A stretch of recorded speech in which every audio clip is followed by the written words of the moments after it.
Bom, o professor Pedro, assim, a gente sempre faz essas apresentações no início, né, desses encontros. Nosso projeto aqui tem um pouco mais um caráter mais informal, né, professor?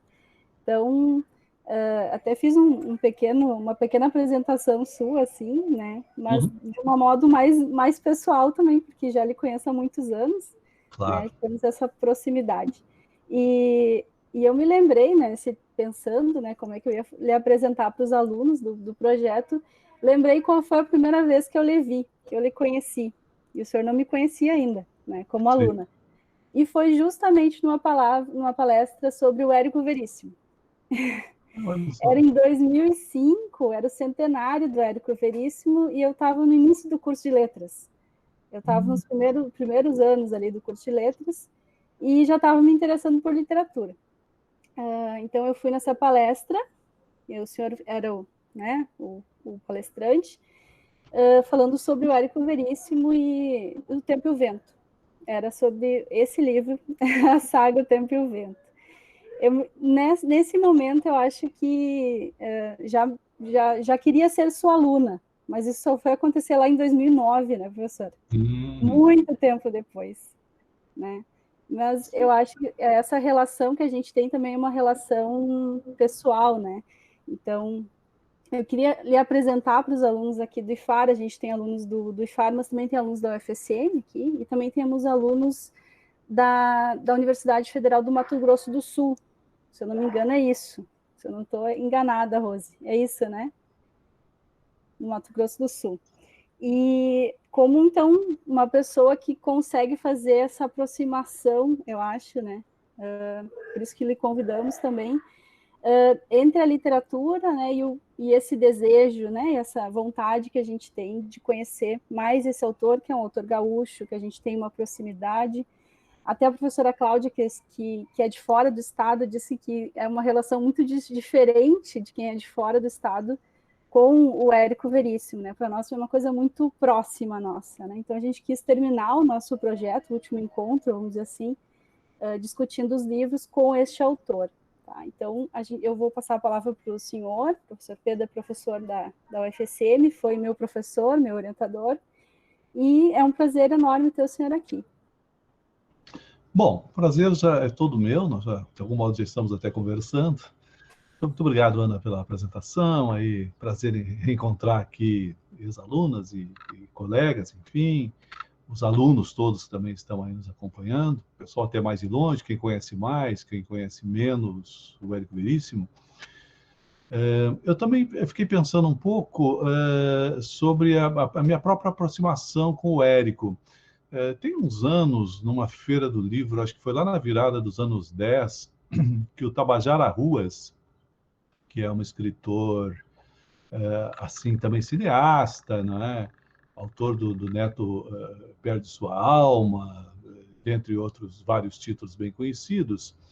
O Tabajara fez uma palestra e ele disse assim que nunca tinha se interessado por história do Rio Grande do Sul, embora sendo assim de Uruguaiana, um gaúcho de Uruguaiana e tal, até ler O Tempo e o Vento.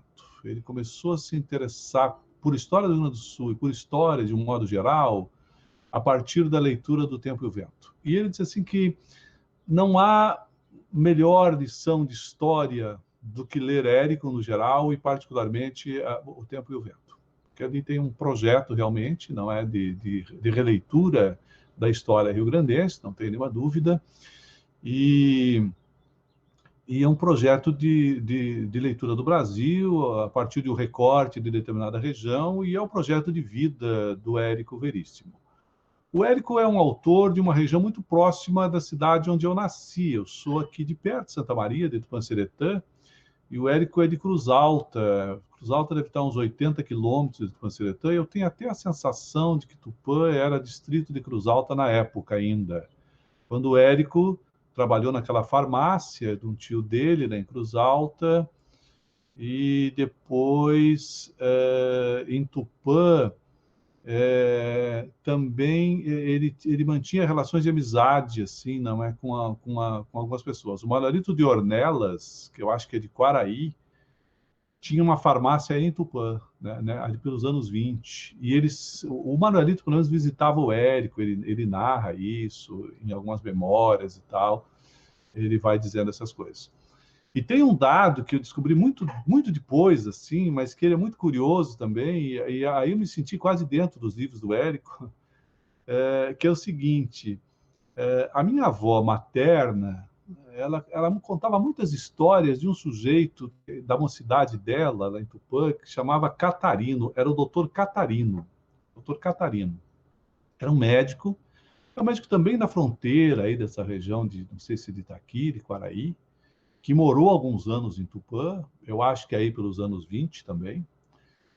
E era um médico humanitário, um sujeito que montou, não seria bem um cinema, mas ele tinha um projetor de filmes para a época lá, e ele rodava alguns filmes de vez em quando e reunia a comunidade. Então a minha avó sempre contava essas histórias, do Dr. Catarino e tal, como é que era assistir aqueles filmes, essa coisa toda, sentado em cadeirinha de palha, num galpão grande, uma coisa assim que ele arranjava para isso e tudo mais. Tupã era uma vilinha pequenininha, né? Essas histórias ficaram assim na minha memória, eu sempre lembrei dessa figura do Dr. Catarino.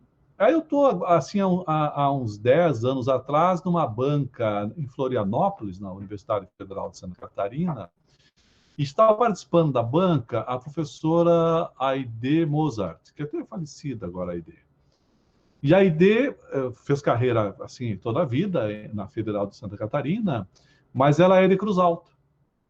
Já, assim, um pouco, né, sei lá, a Aide não era nova, já bem fim de carreira, ou já aposentada, quem sabe, nessa banca. E era uma banca de uma tese sobre o Érico. E aí ela começou a falar no início, assim, da banca, e disse, eu lembro muito lá de Cruz Alta e tal. E eu ainda conheci o doutor Catarino, tio do Érico, dono do sobrado. Aí eu caí para trás, mas não, será que é a mesma figura? Pois olha, e é a mesma figura. Esse cara não é que passou por Tupã nos anos 20, ele foi depois para Cruz Alta, casou com a irmã do pai do Érico, ele comprou esse sobrado, que é o sobrado que inspira o Érico no Tempo e o Vento, alguns capítulos ali, o sobrado. Ele é o cara que ouvia a música erudita, era um sujeito assim muito interessante, e que apresentou para o Érico esse mundo, chamemos aqui de alta cultura, sei lá, quer dizer, é um sujeito que é sofisticado, o cara que lia, que tinha biblioteca, que tinha gramofone, que já entendia rudimentarmente de cinema, nas condições dadas na Cruz Alta de 1930. Vocês podem imaginar o que seja isso. E esse tio influencia muito Érico, no início de carreira. Esse cara que, quando a família do Érico quebra total, vai dar aquela farmácia para o Érico trabalhar. Eu não sei se vocês estão lembrados ou sabem, não é? O Érico estudava em Porto Alegre, no ginásio Cruzeiro do Sul, e ele era interno. Esse ginásio não existe mais em Porto Alegre, se eu não me engano, ele era anglicano, é ali que o Érico, inclusive, aprende inglês, depois ele é fluente no inglês, né? Fluente no inglês, foi muito importante para a vida dele isso também.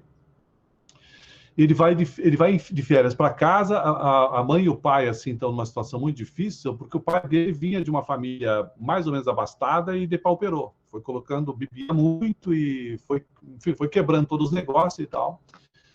Aí o Érico volta para Porto Alegre no início de ano, interno, e logo depois ele é chamado de volta a Cruz Alta. E quando ele chega de volta em Cruz Alta, o pai tinha ido embora. A mãe dele tinha separado, que é uma coisa, assim, desastrosa na época. E aí ele fica meio assim, ele não pode voltar para estudar em Porto Alegre, ele tem que permanecer em Cruz Alta. E aí esse tio que acolhe, que vai acolhê-lo e tal, e dá a farmácia para ele trabalhar. É a farmácia onde o Érico trabalha há alguns anos como atendente dessa farmácia em Cruz Alta. E aí que ele é amigo do Manuelito, que eles se visitam e tal, e essa coisa toda. Então, e o doutor Eugênio, não é do Olhai os Lírios do Campo, tem um pouco inspiração nesse tio, que era médico, e catarino, e eu não sei se também o Dr. Winter, lá do Tempo e o Vento, também não tem alguma coisinha desse tio. Seguidamente reaparece um médico na obra do Érico, e parece que tem sempre alguma coisinha do Dr. Catarino. Depois que a Aide falou isso, eu fui reler o solo de clarineta, que são as memórias do Érico. E aí eu, claro, reli, eu tinha lido há muitos anos, assim. Eu li lá na minha adolescência esse solo de clarineta, logo que os livros saíram. E aí eu fui rever essas cenas do Dr. Catarino e tudo mais. E a Aide me mandou uma fotinho do Dr. Catarino, inclusive, porque ela tinha, né? E foi uma coisa, assim, mágica para mim saber disso. Como se isso não bastasse, o Érico é um autor muito importante, assim, nas minhas primeiras leituras, né? Eu sempre, quando conto, assim, essa história de leitor, cada um de nós tem sua história de leitor, como a Ana há pouco contou a história dela, que me viu falando sobre o Érico e tal, a gente sempre tem dessas, não é? Alguma figura, algum doutor Catarino desse que aparece na nossa vida. E o Érico, eu me lembro, assim, eu fiz um percurso, não é? Venho assim de uma casa ainda, vocês podem imaginar, os mais novos que estão aqui, até acho que os 12 anos, 13 anos, a gente não tinha televisão em casa, por exemplo, mas nós não tínhamos e ninguém tinha.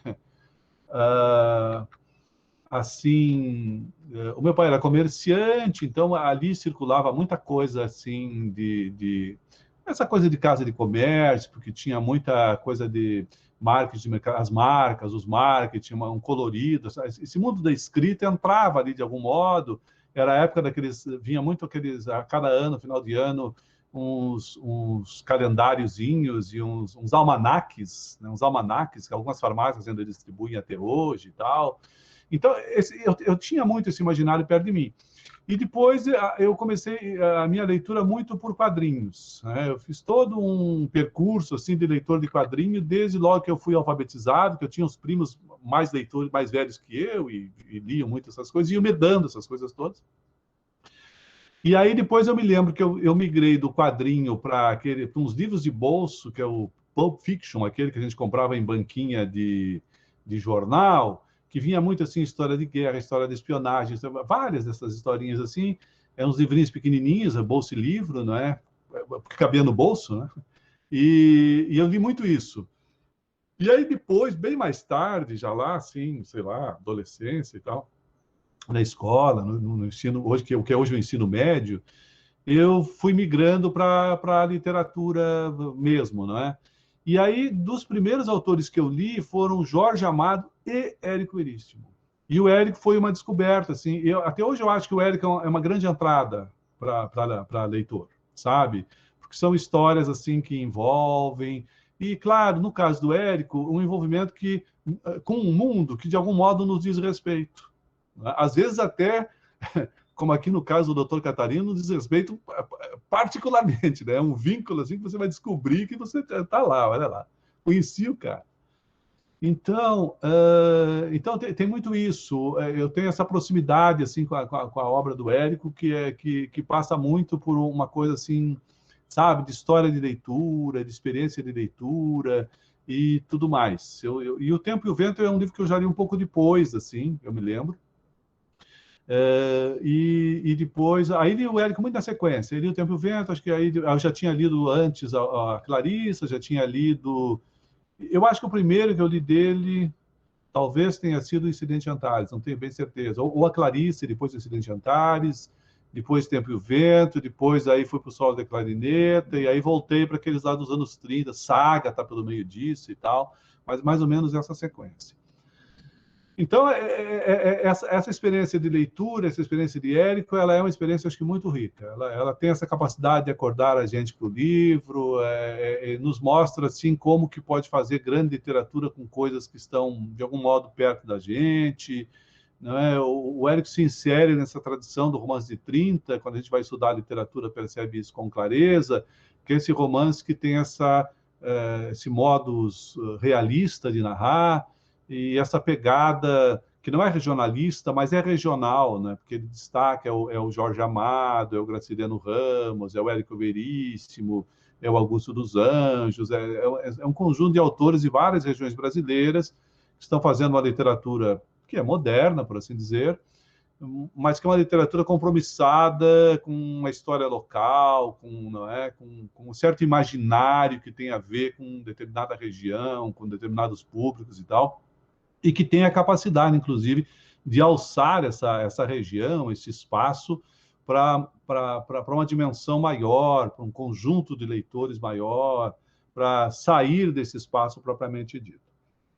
Aí, depois, assim, na academia, eu tenho tido vários envolvimentos com o Érico, naturalmente, porque não é uma linha que eu trabalho tem a ver com um pouco com as coisas que o Érico faz, coisa de realismo, de mimesis, de regionalidade, de literatura e história, literatura e realidade. Então, o Érico é um dos autores assim, com os quais, ou com o qual, não é, eu tenho trabalhado.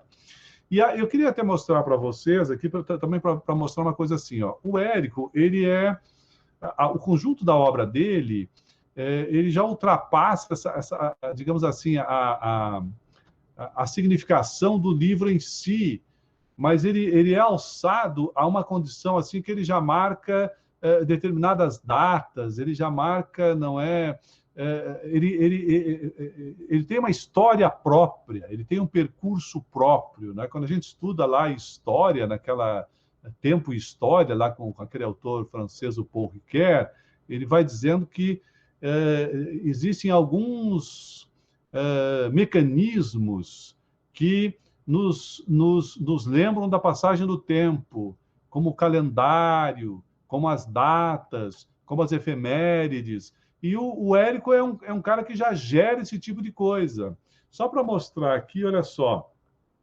Quando fez os 150 anos da Revolução Farroupilha, o sesquicentenário, a editora Globo lançou uma edição especial do Tempo e o Vento. Vejam só, do Tempo e o Vento. Está falando da Revolução Farroupilha. A Revolução até aparece no Tempo e o Vento, lateralmente, mas é para marcar uma coisa muito significativa do Rio Grande do Sul. Então, o que foram buscar? Foram buscar o Tempo e o Vento. E a Globo fez uma edição bonita, eu tenho ela, não sei se vocês vão enxergar toda, é grandona assim, ó. Tá? É um livro grandão, ele é um pouco ilustrado, é todo trabalhado. É ruim de ler, porque ele é muito grande. Mas essas edições comemorativas, é curioso isso, né? Isso aqui saiu, então, foi na década de 80, essa edição aqui, é ilustrada e tal. A Globo estava recém saindo, é de 84 aqui. A Globo estava recém saindo de Porto Alegre, e tinha sido comprada pela Globo do Rio de Janeiro, já é publicado lá no Rio de Janeiro. Depois, assim, em 2009, desculpem, em 1999, 99 para 2000, o professor Robson, nosso colega hoje aposentado aqui da universidade, ele organizou um volume muito bonito chamado Tempo e o Vento 50 anos. Esse aqui, ó. Vocês estão vendo aí direitinho. Ele é ilustrado, essa capa, inclusive, é parte da ilustração pelo Titi Rotti, que é um artista plástico nosso aqui de Santa Maria, uma ilustração muito bonita. O Titi fez aqui o que ele chamava de infogravuras, que é um conjunto de gravuras, que ele imprimiu no computador, que era algo absurdamente inovador para a época, não é? Isso que ele chamou de infogravura. Aqui tem uma do próprio Érico, ó. Cada uma das gravuras, ela abre um capítulo do livro e elas depois, ele fez uma série, eu acho que 50 cópias de cada uma, coisa assim. Depois ele distribuiu entre os autores, foi feita uma exposição de lançamento, foi um evento muito interessante. O Tempo e o Vento tem muitas edições, e a mais recente, vocês devem conhecer, é a da Companhia das Letras, que essa aqui é muito bonita. A companhia comprou os direitos da família do Érico, a companhia atualmente é detentora dos direitos, antes era da Globo, né? E essa é uma edição muito cuidada, assim, né? Pelo Flávio Aguiar, a Regina Zilbram, tem uma equipe editorial assim de peso, de especialistas na obra do Érico. Tem algumas ilustrações aqui do Leonid Strelyaev, que são lindíssimas, algumas assim, tipo, não é? Inclusive usando aqui o preto, o branco, e depois tem ilustrações dentro do livro. Então também é muito interessante. E aí hoje toda a obra do Érico está na companhia. E essa é a edição mais corrente agora que a gente mais encontra. Depois tem umas capas duras, um pouquinho passadas assim, que ainda são da Globo. E todas as outras para trás, claro, são edições da Globo. Então, assim, isso também para dizer o quanto o Érico impacta nessa coisa de datas. É 100 anos do Érico, é cento e tantos, é os 50 anos do Tempo e o Vento, é os 70 anos do Tempo e o Vento. Ano passado, a Maria da Glória Bordini tinha previsto um evento em Porto Alegre, que acabou não saindo, depois veio o Corona, e aí tinha adiado para esse ano, ela resolveu não fazer ele assim nessa modalidade que nós estamos fazendo aqui, mas vai sair uma revista, eu acho que até o final do ano, com textos e tal de convidados. Ali tem o Cristóvão Teza, um conjunto aí de especialistas na obra do Érico também, a própria Glória, a Regina, tinha me convidado também. Então, um conjunto aí de comentadores e tal, estudiosos do Érico, convidados a participar. Então, assim, o Érico é um desses autores que já cristalizou nesse sentido, sabe? Ele consagrou e hoje ele gera datas comemorativas, e isso tudo é um reconhecimento também, evidentemente, a importância toda que o Érico tem. Bom, sobre o Tempo e o Vento, eu separei aqui, eu vou colocar aqui, que eu acho que fica bom para a gente ver algumas coisas referentes ao livro. Deixa eu só compartilhar com vocês aqui, ver se dá certo, só um pouquinho.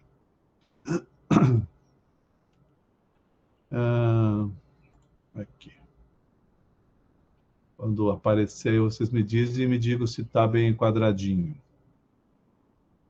Vamos lá. Já está aparecendo aí? Sim, já apareceu. Ok, tá bom. Então, eu coloquei ali algumas coisinhas assim. A primeira delas é o seguinte. Isso aqui é o início de uma passagem que está num livro anterior do Érico, anterior ao Continente, que é um livro de 1943. É o livro imediatamente anterior ao Continente, chamado O Resto é Silêncio. O Resto é Silêncio. Foi publicado em 43. Aquela história de uma moça, né, que teria se suicidado ou caído de um edifício no centro de Porto Alegre. Várias pessoas que estão próximas veem esse acidente, o incidente e tal, e a história, fundamentalmente, é a história dessas pessoas, que por acaso estavam ali, e aí o narrador vai buscando cada uma delas, assim, mostrando essas diferenças, né, desses sujeitos que compõem a cidade e que olham a cidade com diferentes olhares. E entre essas personagens está o Tônio Santiago, que casualmente é um escritor, é um daqueles alter ego do Érico, que tem muitos escritores ao longo de toda a sua obra. Até do Tempo e o Vento vai aparecer lá escritor. Depois mais, não no primeiro volume, mas depois mais para diante. E aí, essa personagem, esse escritor, o Tônio Santiago, ele está uma noite assistindo um espetáculo de música clássica no Teatro São Pedro, um concerto. E olha que coisa interessante isso, né? Como o Érico aproxima essas coisas. É a música que ele também, Érico, admira, a música que ele aprendeu lá pelas mãos, lá pelos ouvidos, sei lá, do doutor Catarino, do tio dele. E enquanto assiste, ouve a música, o Tônio pensa. E olha o que o Tônio pensa. Eu vou ler um trechinho aqui do Resto de Silêncio. Ele diz assim, ó: a essas reflexões, o espírito de Tônio se enchia de quadros e cenas, vultos e clamores. E o que ele vê? Ele vê o primeiro trigal, ele vê a primeira charqueada, ele pensa nas solidões das fazendas, ele pensa nos ranchos perdidos, nos escapados, nas mulheres de olhos tristes a esperar os maridos que tinham ido para a guerra ou que estavam na lida do campo. Ele imagina o quê? Imagina os invernos do minuano, as madrugadas de geada, o sol quente do verão, a glória das primaveras.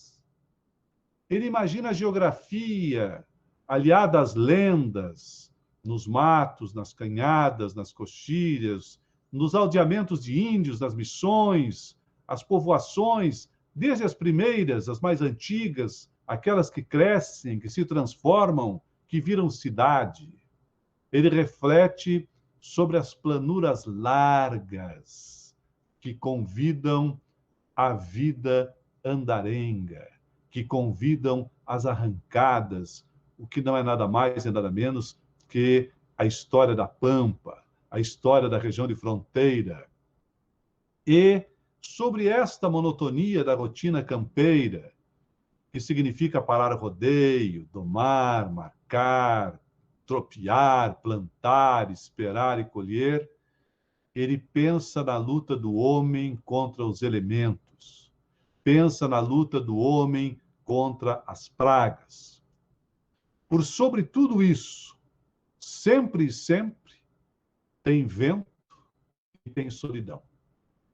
Por sobre tudo isso estão os horizontes sem fim. E está também o tempo. A cada passo, o perigo da invasão, o tropel das revoluções, a sucessividade das guerras e também a gente que habita esta terra, criaturas tristes, criaturas pacientes, que aprendem a esperar, a ver o tempo passar com o vento, a sentir o vento agitar os coqueiros e a perceber os coqueiros acenando às distâncias. É impressionante esta passagem, porque o Érico ainda está aqui, sei lá, há 3, 4 anos de escrever O Tempo e o Vento.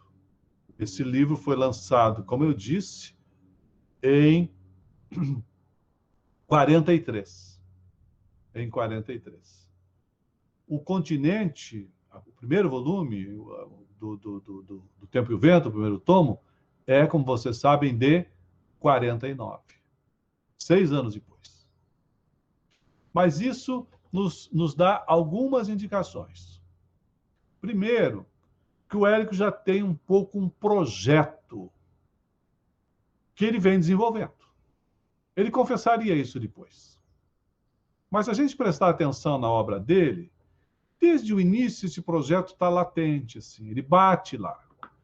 Quando ele pensa em Clarissa, é nessa moça, algo simples, não é? Professora, saindo da adolescência, tendo que morar numa pensão, ela vai para estudar.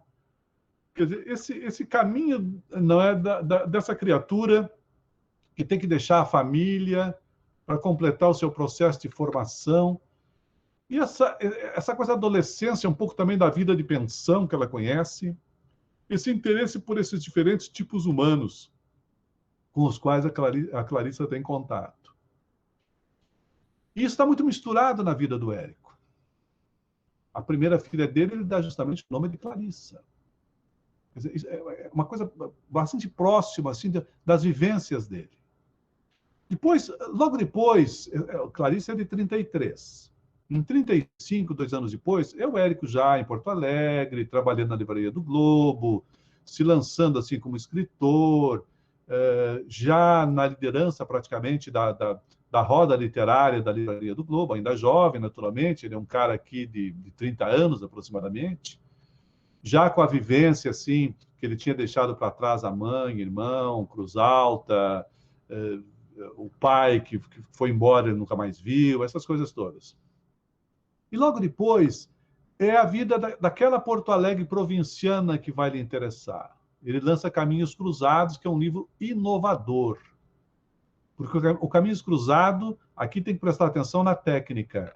Ele trabalha a técnica do contraponto, que é cruzar várias histórias, que cada uma delas pontificada por uma personagem, não necessariamente essas personagens ligadas umas às outras. E aí tem essa coisa que anda, daqui a pouco coloca lá um ponto e pula para outra. e deixa aquela sobre a qual estava falando parada, ali naquele lugar. Lá adiante, retoma aquela história de um outro ponto. E aí, aquele desfecho que ficou em aberto, fica lá em aberto. A gente, às vezes, vai saber dele pela voz de outra personagem ou de outra situação. Ele tinha experimentado, lendo o Aldous Huxley, não é? Que lançaram um livro chamado Contraponto, e o que o Érico conhecia, lia bem inglês e tudo mais, e depois vai traduzir para ser lançado aqui pela livraria, pela editora do Globo, que ele passa a dirigir também.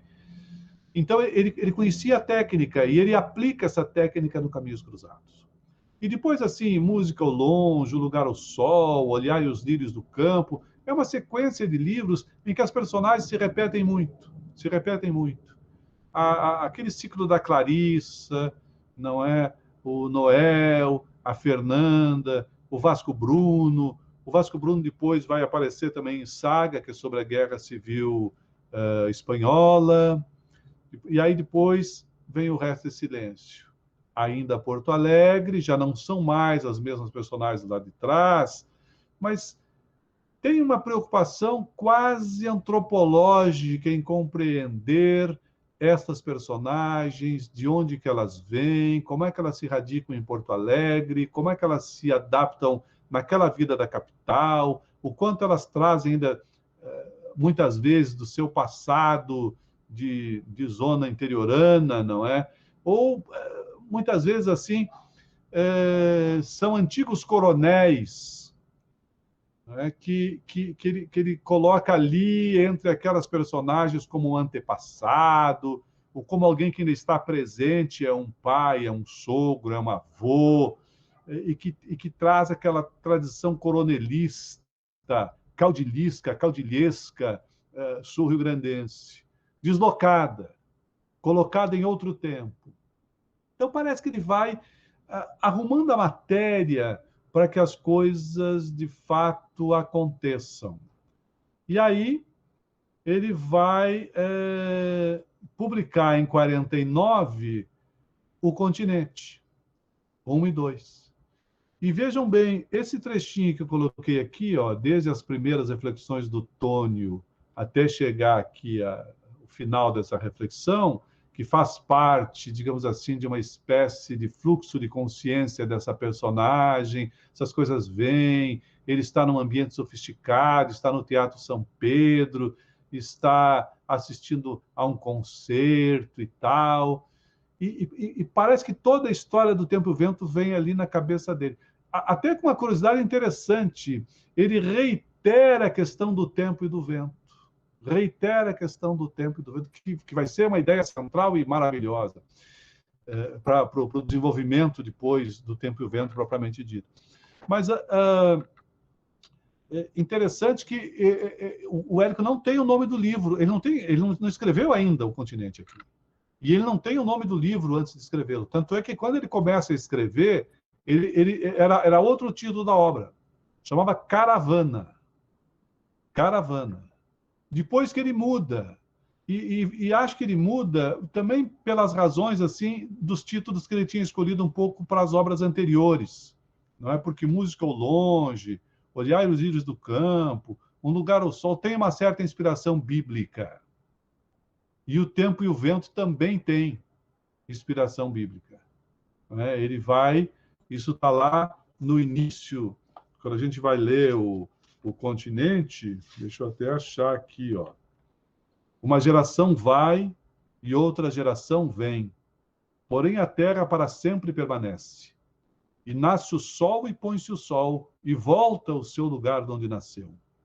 O vento vai para o sul e faz o seu giro para o norte. Continuamente vai girando o vento e volta fazendo os seus circuitos. Isso aqui é epígrafe do Tempo e o Vento. Da onde que ela é tirada? Do Eclesiastes. Eclesiastes 1, versículos 4 a 6. Então, essas referências bíblicas, como títulos ou como epígrafes, já estava na obra anterior do Érico. E ele vai acabar, assim, com muita felicidade, porque O Tempo e o Vento é um título realmente vigoroso, aplicar para esta sua outra obra. Bom, Dito isso, que diz um pouco assim sobre as inspirações do Érico, o caminho que a sua obra toma desde o início e tal, ele dá assim alguns depoimentos ao longo da carreira e diz assim que esta coisa de fazer uma espécie de obra síntese da história, que também tomasse a cultura do Rio Grande do Sul sob diversos aspectos, é uma coisa que, evidentemente, desafiou ele desde logo. E como eu acabei de mostrar, já nas primeiras obras dele, parece que ele está buscando um caminho.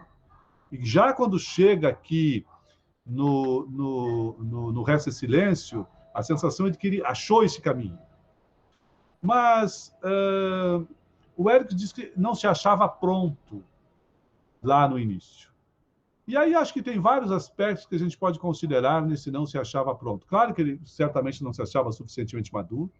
Ele sabia o tamanho da empreitada. Ele sabia o tamanho da empreitada. Estava num estado, digamos assim, de cultura periférica, não é, em relação ao conjunto da nação. O Rio Grande do Sul muito provinciano ali nessa primeira metade do século XX, particularmente, inclusive Porto Alegre. O Érico também sabia assim o quanto o culto ao gaúcho, o quanto, digamos assim, uma certa oficialidade, uma certa cultura oficial em torno da história e do mito do gaúcho era forte, o quanto a literatura no Rio Grande do Sul havia trabalhado essas questões, o quanto havia uma tradição literária em torno disso, e o quão difícil seria, naquele momento, fazer uma obra que, ao mesmo tempo, trabalhasse com essa tradição e pudesse, de algum modo, se diferenciar e, quem sabe, de algum modo, se distanciar dessa tradição, de sorte que essa obra pudesse, a partir daqui, ter ou almejar uma aspiração assim dentro da história geral do romance, ou da história geral, pelo menos, do romance no Brasil. Então, não seria algo fácil suplantar essas barreiras. Para não falar que muitas dessas figuras históricas, digamos assim, eram figuras que, de algum modo, ainda estavam vivas ou tinham sucessões muito próximas. Vamos pensar na Revolução de 93, que é essa revolução aí que abre o continente. Certamente que, assim, filhos, quando não personagens diretos da Revolução de 93, estariam vivos ainda, aí nos anos 40, final dos anos 40, ao longo dos anos 40, quando o Érico escreve. Então, como tratar essas personagens? Como dar um trato histórico suficientemente, digamos assim, problematizador dessas questões, sem entrar em conflitos tão diretos que pudessem, até daqui a pouco, inviabilizar o projeto? Então, realmente, era uma questão muito complicada. Olhando hoje, parece assim que bom, tudo se explica. Mas imaginemos assim o escritor com o seu drama de enfrentar cultura regional e fazer da história e da cultura rio-grandense, pegando a partir do seu atavismo e da sua tradição rural, matéria romanesca, discurso de romance. É uma grande dificuldade. Nós temos uma tradição de literatura regional no Rio Grande do Sul que é muito laudatória. É uma tradição que está aí até hoje, na música, por exemplo, nas datas, nos desfiles de 20 de setembro, na indumentária. Então, é muito difícil você não cair nesse lugar quase comum, que até tem toda uma importância e uma representação, mas que certamente diminuiria a força do projeto literário. Do que ele seria diferente disso? Essa é a complicação. Então, o Érico, eu acho que ele tem alguns nortes importantes assim no Tempo e o Vento. Eu vou mostrar 2 ou 3 aqui agora para encaminhar o assunto, então. Assim, aqui, logo no início do continente, vocês sabem que o continente ele começa com o sobrado, e todo o continente, tanto um como dois, esse sobrado volta várias vezes. Ele aparece 4 vezes no 1 e depois aparece outras tantas lá no continente 2. O continente 1 vai se dividir fundamentalmente entre essas partezinhas que não são longas quase nunca, sobre o sobrado, depois tem uma volta. O sobrado é 1895. É final da Revolução Federalista no Rio Grande do Sul. Depois, assim, ele volta no tempo, a gente vai lá para o tempo da fonte, né, para conhecer aquela família na Terra, o pai, a mãe, os irmãos, a chegada do índio, Pedro Missioneiro. E aí a gente vai também saber um pouquinho sobre as missões, logo depois, sempre voltando, fazendo contraponto com o sobrado, e com a sequência de cenas do cerco ao sobrado.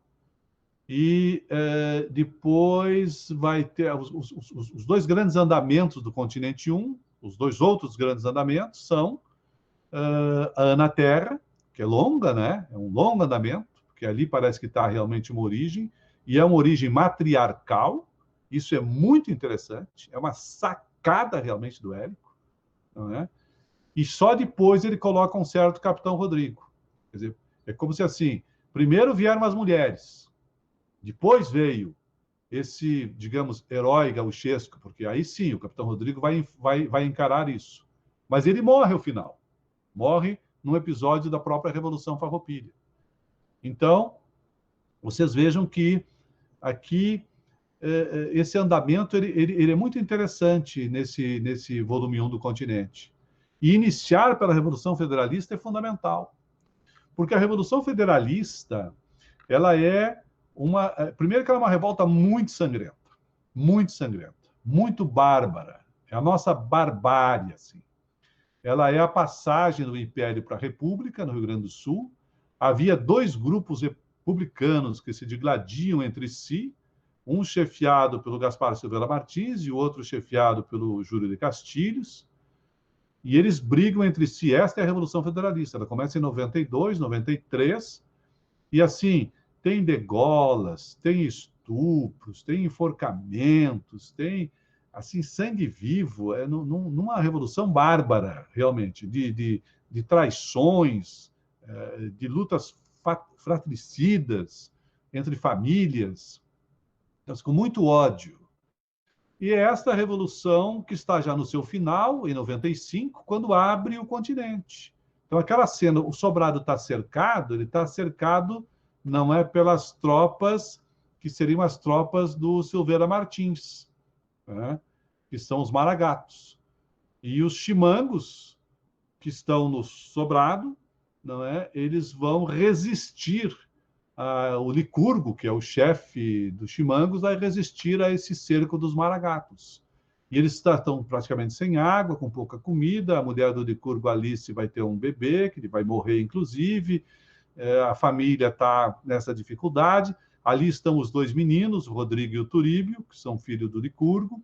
O Rodrigo vai ter um papel bem importante lá, depois, bem no último tomo, nos últimos tomos, no retrato e depois no arquipélago, aí já adulto e tal, já numa outra Santa Fé, a cidade já está diferente e tudo mais. Mas a Revolução Federalista ela tem isso. E ela é a passagem, digamos assim, dessa ordem algo bárbara, depois da vitória do Júlio de Castilhos e do positivismo, ela é a passagem desse Rio Grande bárbaro para um Rio Grande que continuou sendo discricionário, continuou sendo dos coronéis, mas que vai se modernizar, por assim dizer. Ele vai, aos poucos, se transformar também numa república de bacharéis. Não é à toa que esse movimento que começou na Revolução de 95 e teve seu ápice no governo do Borges de Medeiros, ele termina depois com Getúlio Vargas, em 27 e 28, que é bacharel em Direito, que é um sujeito ilustrado, que vai fechar esse ciclo e que vai se transformar em presidente da República do Brasil. Para vocês verem assim, a importância desse movimento da passagem de uma velha ordem, que aqui no caso significa velha república, para uma ordem que vai se modernizando. A passagem daquele campo mais arcaico para uma realidade urbana. Então, é muito importante essa seleção que o Érico faz, que é a seleção da Revolução Federalista, para colocar aqui na abertura. E aí a gente vê o cotidiano de guerra. Cotidiano de guerra.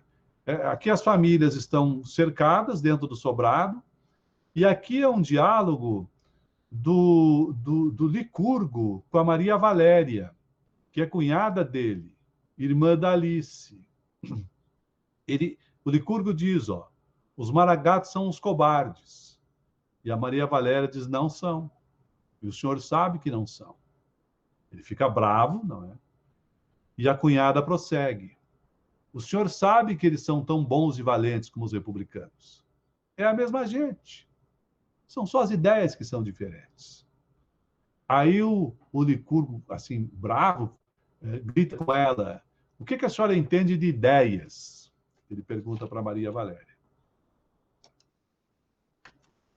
E a resposta da Maria Valéria é uma espécie de programa, eu quase chamo de feminista aqui, mas enfim, programa desse feminino, não é? Que aparece no Érico nesse lugar matricial, realmente.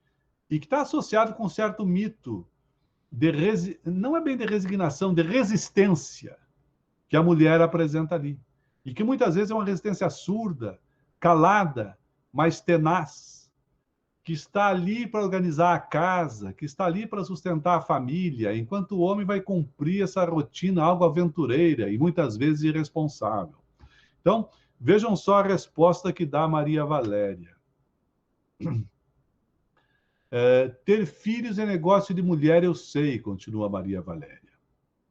Criar filhos é negócio de mulher. Cuidar da casa é negócio de mulher.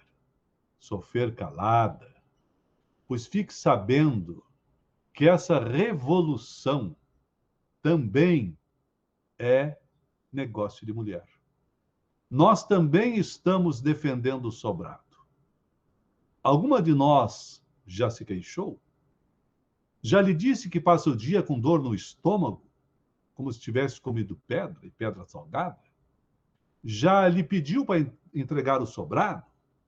Não, não pediu. Elas, é gozado, ela usa aqui uma terceira pessoa, né, porque ela é majestático, ela não está falando só por ela, está falando para as mulheres. Elas também estão em guerra. Então, é muito interessante que aqui nós estamos começando a ler o livro. E aqui ele adianta, né, numa espécie assim de prolepse, né, que vai adiantar coisas que vão acontecer depois, não é? Ele, Érico, enfim, aqui o narrador, e aqui através da personagem adianta, esse papel central que as mulheres vão ter, sobretudo nesse tomo inicial do Tempo e o Vento. Logo adiante nós vamos encontrar na Terra, depois ainda lá no segundo volume do Continente, a presença da Bibiana, e sempre esse papel algo central, entre uma espécie de pastora, muitas vezes também quase uma pitonisa, assim, uma sábia, não é? E a coisa da firmeza, né?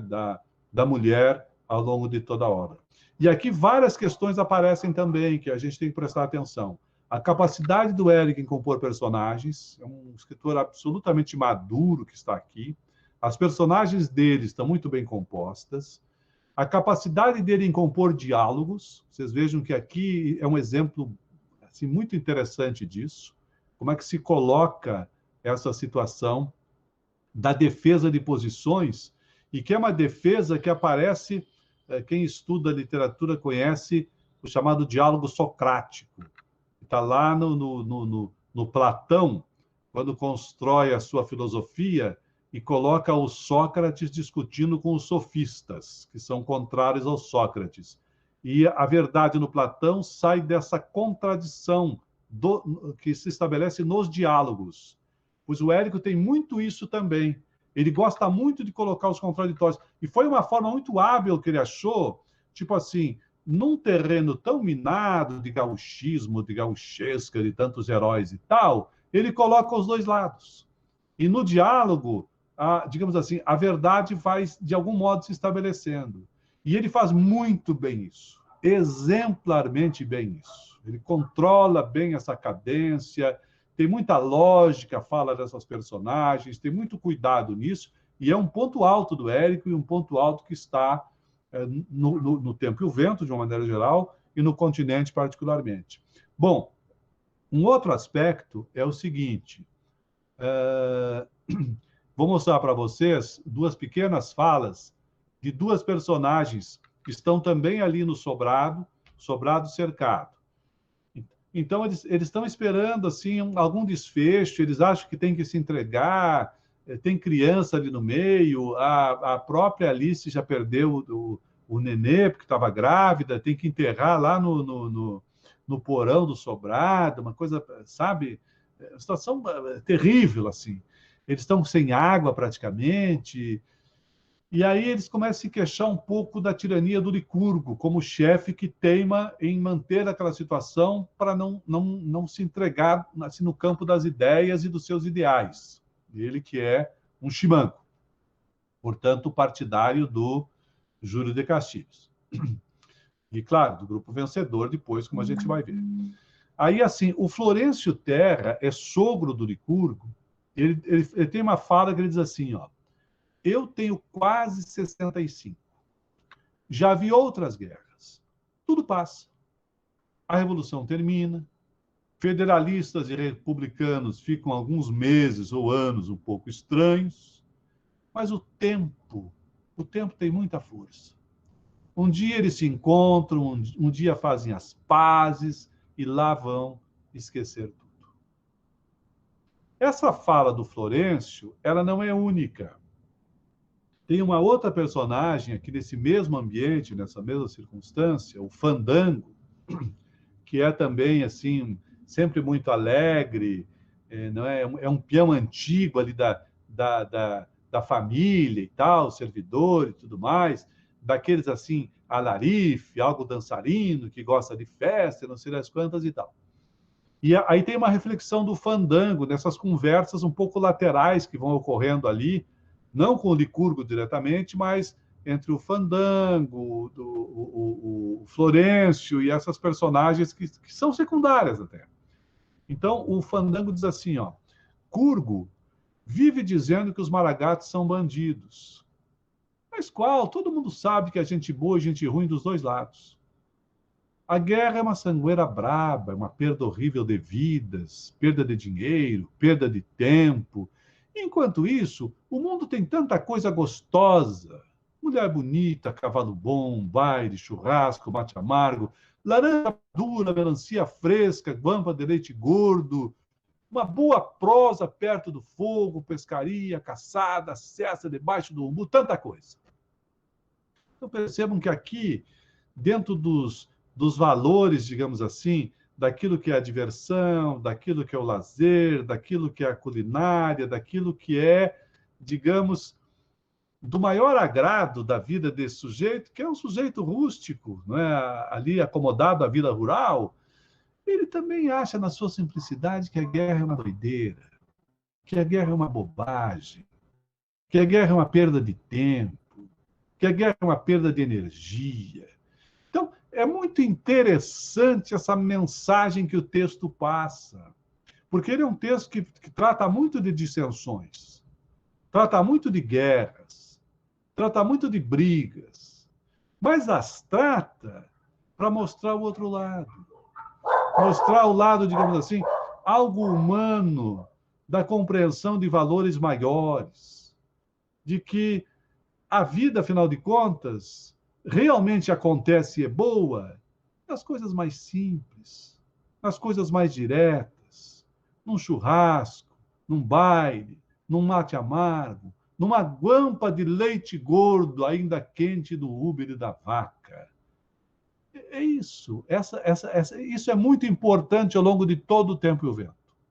Porque o Tempo e o Vento é, em certo sentido, uma desmitificação desse gaúcho, guerreiro, brigão e tudo mais, mas ele o faz por dentro, corroendo esses valores, não assim para desmerecê-los exatamente, mas para dizer que há valores mais permanentes, que há valores humanos que, de algum modo, vigoram desde antes e vão vigorar para além das circunstâncias históricas, enfim, dos fatos circunstanciais. Então, esse é um dado interessante.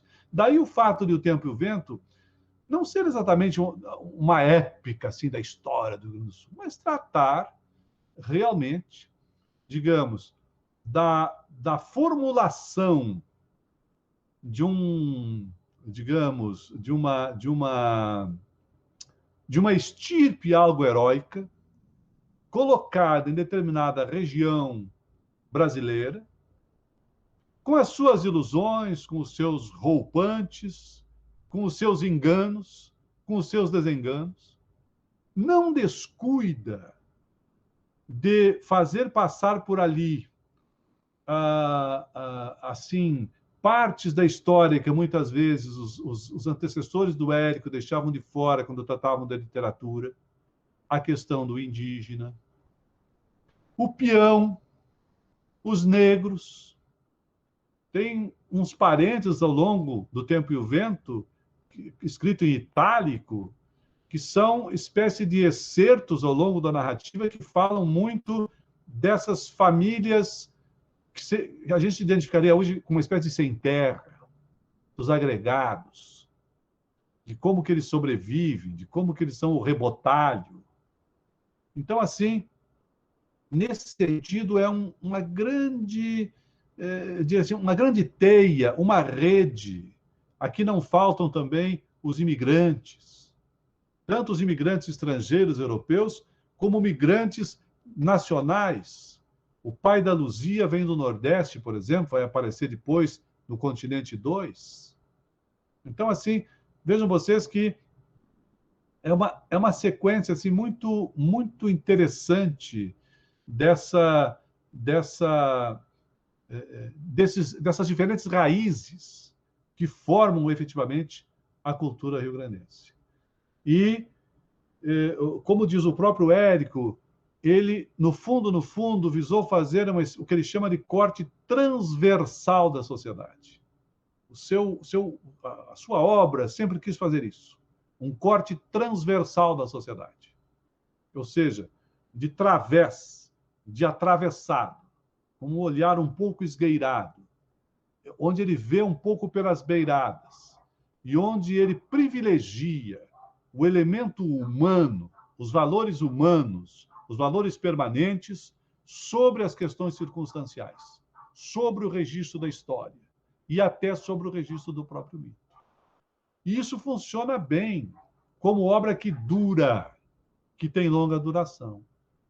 Eu acho muito curioso, porque se a gente lê O Tempo e o Vento até o final, é com essa sensação que a gente sai da leitura. Mas vocês vejam, essa coisa de cultura rio-grandense tem tanto apelo do gaúcho e tal, que até hoje todas as montagens assim de televisão ou para o cinema que foram feitas do Tempo e o Vento sempre param no Continente 1. Ainda não houve um adaptador que tentou inverter. Por exemplo, pegar lá do arquipélago, que já é todo urbano, é outra pegada, e de lá tentar ler o passado. Porque isso seria mais fiel ao que o Érico pensou. Porque quando mostra só o Capitão Rodrigo ali, a Bibiana, que é normalmente o que acontece, você, de algum modo, está deformando a proposta da obra. Não é? Você está reduzindo a obra a uma passagem que, claro, uma passagem que tem apelo da guerra, tudo mais, essa coisa do gaúcho e tal. Mas isso, no conjunto, é uma parte. E talvez seja a parte... Claro que o Érico sabia o apelo que o próprio Capitão Rodrigo tem como personagem, a Bibiana, não tem a menor dúvida. Mas, assim, é para mostrar um Rio Grande que esmaeceu, sabe? E, de algum modo, foi sendo ultrapassado por etapas da história. E é um Rio Grande, no caso do Capitão Rodrigo, algo ingênuo, fanfarrão, por assim dizer. Mesmo com todo o apelo que ele tem, é claro que tem, porque aí ele coincide muito, não é, com uma sensação de cultura regional, que de algum modo nós conhecemos e até dominamos. Bom, eu vou só avançar mais um aspecto, que é o último agora, porque falei aí um pouco da composição das personagens, das mulheres, não é? Essa coisa assim dos valores permanentes. E para encerrar, vou citar aqui um crítico vigoroso brasileiro, Antônio Cândido, e o Cândido faz uma observação sobre aquela técnica do contraponto. Esse é um dado importante no Érico, não podemos nunca desconhecer isso quando falamos de Érico. Dos romancistas de 30, o Érico tem assim, ele fica sempre no Rio Grande do Sul, diferente da maioria dos outros que deixou assim o seu lugar de origem, o Ceará, Alagoas, Pernambuco, e foi para o Rio de Janeiro, foi publicar na José Olímpio, foi tentar assim ser aceito pelo sistema, ingressando numa editora que tinha circulação nacional. O Érico sempre ficou no Rio Grande do Sul. Ele trabalhava na editora Globo, foi editor da revista do Globo ao longo dos anos 30, depois foi ser só escritor, foi ser uma espécie de chefe editorial. Ele morou 2 vezes nos Estados Unidos. Em morando lá, ele comprou muitos títulos de autores norte-americanos e europeus também, trouxe para o Brasil, traduziu muito, montou uma bela equipe de tradutores, né? Na sua equipe tinha Manuel Bandeira, tinha Mário Quintana, um monte de autores consagrados que traduziram, não é, algumas obras publicadas pela Globo na época, inclusive o Proust. Mas ele ficando aqui, evidentemente que eu acho que isso influiu um pouco na divulgação nacional do Érico, até certo período. Mas ele também firmou essa convicção de fazer uma literatura a partir de Porto Alegre, a partir do Rio Grande do Sul, que tratasse um pouco, não é, dessas questões que ele conhecia tão de perto e tão bem. E, além disso, conhecendo talvez melhor do que qualquer outro a seu tempo, qualquer outro escritor no Brasil a seu tempo, a literatura norte-americana, ele foi incorporando modernizações no romance. Então, o romance do Érico, por exemplo, é um romance, às vezes, que a gente chama de polifônico, como lá no Caminhos Cruzados. E é um romance que, estruturalmente, talvez como nenhum outro na época, incorporou aquilo que eu já falei há pouco, o contraponto, que aparece lá no Caminhos Cruzados, e o tempo e o vento é feito todo assim. Quem tem essa experiência de leitura, que os mais jovens, às vezes isso até atrapalha a leitura, porque o cara começou, estava em 1895, parou, voltou para 1700 e não sei o quê, agora de novo está aqui em 95, poxa, agora aqui está no início de 1800, que loucura é essa que vai, que volta para frente, para trás? O contraponto é isso, gente, é uma espécie de quebra-cabeça. Ele vai soltando as histórias, vai fazendo corte nas histórias, e deixa para o leitor fazer a montagem. Ele convida o leitor a fazer a montagem. Isso hoje, talvez, para nós, não pareça assim tão impactante ou inovador, mas era muito no tempo do Érico. Era muito inovador. E o Antônio Cândido, quando fala disso, ele diz assim, o Érico conheceu o contraponto lendo o Aldous Huxley, que tem um livro chamado Contraponto, e que usa essa técnica, exatamente essa técnica. Só que o contraponto, diz o Antônio Cândido, no Huxley, é um exercício mesmo, algo assim de jogo, certo? Que não tem maiores implicações na concepção da história. É apenas uma organização dos fatos narrados. E o Cândido diz que no Érico é mais do que isso. É mais do que isso. Na verdade, pressupõe, aqui são as palavras do Cândido, a vontade de testemunhar mais do que simplesmente narrar. E aí ele coloca esse narrador que se desloca, que muda de perspectiva, o que se alia àquelas personagens que discutem entre si ideias diferentes. E com isso ele busca aprender o sentido mais profundo, mais consequente dos atos que narra.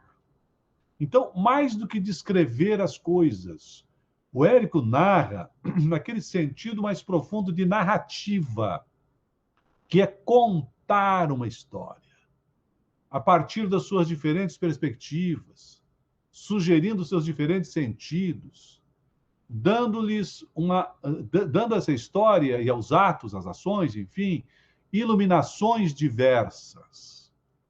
E com isso, ele busca captar os nexos que até, assim, à primeira vista, parecem inexistentes e que vão morar ou estar ou serem descobertos no acaso do contraponto humano, mais do que discursivo, até que com isso os transforme pouco a pouco numa rede que é uma rede interdependente de significados. De sorte que nós vamos vendo aquilo que estava ali, que está ali dentro do sobrado cercado, o quanto aquilo tem a ver com um sujeito como o José Lírio, que é um dos maragatos que quer invadir o sobrado, mas que se lembra o quanto ele é amigo e tem quase que uma paixãozinha recolhida pela Maria Valéria, que está lá dentro do sobrado cercado. O quanto isso se relaciona, por exemplo, com a figura de um Pedro Terra, a sua chegada lá na estância do Maneco Terra, em Ana Terra. Essa relação de amor proibido que ele vai estabelecer com a Ana Terra. A vingança que o pai e os irmãos da Ana Terra vão perpetrar contra o índio fugitivo pela honra da irmã desonrada, o sofrimento que isso traz à própria Ana Terra. Então, o quanto esse sofrimento da Ana Terra vai se coadunar com o sofrimento da Maria Valéria, o sofrimento calado da Alice dentro do sobrado. Então, aqui tem sentidos mais profundos que vão se costurando entre si. E é isso que dá ao contraponto usado pelo Érico uma peculiaridade que vai além do contraponto aquele original no qual ele teria se inspirado lá do Huxley. Então, eu acho que é isso. Eu vou tirar aqui o compartilhamento da tela. Eu acho, gente, que fundamentalmente, assim, para conversar um pouco sobre o continente e falar, sobretudo, de alguns aspectos que dizem respeito justamente eu diria assim, as particularidades, as peculiaridades desta obra e das relações que essas peculiaridades certamente estabelecem com o conjunto da obra do Érico, eu diria assim, com o projeto literário dele, eu acho que é isso, assim, para deixar aqui exposto para vocês. Eu fico um pouco à disposição, se vocês quiserem fazer algum questionamento, algum comentário aí. Devolvo a palavra, Ana, já estou te vendo aqui. Eu caí um pouquinho, agora estou tentando retornar no celular, porque a minha internet caiu. Eu vou deixar aberto também, se alguém quiser fazer alguma pergunta para o professor Pedro. Eu tenho uma pergunta também para fazer, mas eu vou deixar o pessoal fazer primeiro. Legal. Posso Diga fazer? lá. Claro, Cláudia. Tudo bom, professor? Tudo. Prazer te conhecer. Eu sou a professora Cláudia, lá do campus. Eu sou professora de Geografia. Que bom.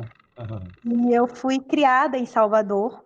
E a minha primeira leitura também foi o Jorge Amado, né? Com 13 anos. Porém, com 13 anos, a gente não entende muito bem, inclusive quando você vivencia uma Salvador, que é uma cidade extremamente segregada, espacialmente falando, né? E Jorge Amado está falando daquela cidade baixa, de uma cidade onde estão os trabalhadores, né? E eu morava, vamos dizer, na outra parte da cidade, que era, vamos dizer, a cidade nova, né? O novo centro de Salvador. E na época, assim, eu não entendia muita coisa, né? E foi um professor de literatura, aos 15 anos, que também, uma vez, começou a fazer, tipo, uma fala muito parecida, como o senhor fez hoje do Érico Veríssimo, né? Mas era ali com 15 anos, a gente, e eu voltei a ler Jorge Amado. E aí eu entendia aquelas histórias. Quando a Ana me citou, porque eu disse assim para ela, a primeira vez que eu peguei o Érico Veríssimo, quando eu cheguei aqui, eu me dei conta que, enquanto professora de geografia, eu entendia muito pouco da história do Rio Grande do Sul. E aquilo ia me causando um incômodo, aquela linguagem, as palavras, né? Porque a gente também não conhece muito, né? As linguagens regionais, né? Que era o que me incomodava um pouco lá no Jorge Amado, inicialmente, que eu também não entendia. Eu tinha acabado de chegar de São Paulo, eu fui criada, mas eu nasci em São Paulo.